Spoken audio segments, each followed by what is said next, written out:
AP liquor scam కేసులో enforcement directorate అత్యంత సంచలన నిర్ణయం తీసుకుంది.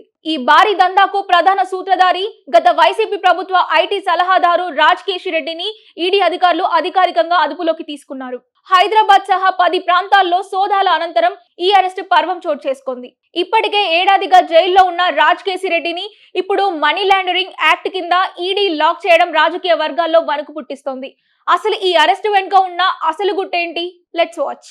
సిట్ కేవలం అవినీతి కేసులను నమోదు చేస్తే ఈడీ మాత్రం 3,500 కోట్ల మనీ లాండరింగ్ గుట్టురట్టు చేసేందుకు రంగంలోకి దిగింది. మద్యం సిండికేట్, షెల్ కంపెనీల ద్వారా సేకరించిన ముడుపులు హవాలా మార్గాల్లో విదేశాలకు ఎలా వెళ్లాయనే దానిపై ఈడీ ఫోకస్ చేస్తోంది. ఇప్పటికీ బినామీ సంస్థల ద్వారా సాగిన బ్లాక్ మనీ వ్యవహారాలపై పక్కా ఆధారాలు సేకరించిన అధికారులు సుమారు 441 కోట్ల విలువైన ఆస్తులను ముందస్తుగానే అటాచ్ చేశారు. ఈ లిక్కర్ స్కామ్ దర్యాప్తు తీరు గమనిస్తుంటే ఇవన్నీ అల్టిమేట్ గా తాడేపల్లి ప్యాలెస్ వైపే వేళ్లు చూపిస్తున్నాయి. వైసీపీ ఎన్ఆర్ఐ విభాగంలో చక్రం తిప్పిన రాజ్ కేశిరెడ్డి సీఎంఓకి అత్యంత సన్నిహితుడు. గతంలో విజయసాయి రెడ్డి ఈడీ విచారణలో సైతం మద్యం పాలసీ వెనుక ఉన్న మాస్టర్ మైండ్ రాజ్ కేశిరెడ్డి అని స్టేట్మెంట్ ఇచ్చేశారు.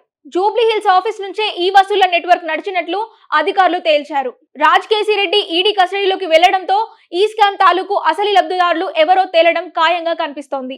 వైసీపీకి చెందిన ఒక సిట్టింగ్ ఎంపీతో పాటు కీలక నేతలకు చేరిన కిక్ బాక్స్ వివరాలు ఈడీ డైరీలో ఎక్కినట్లు తెలుస్తోంది.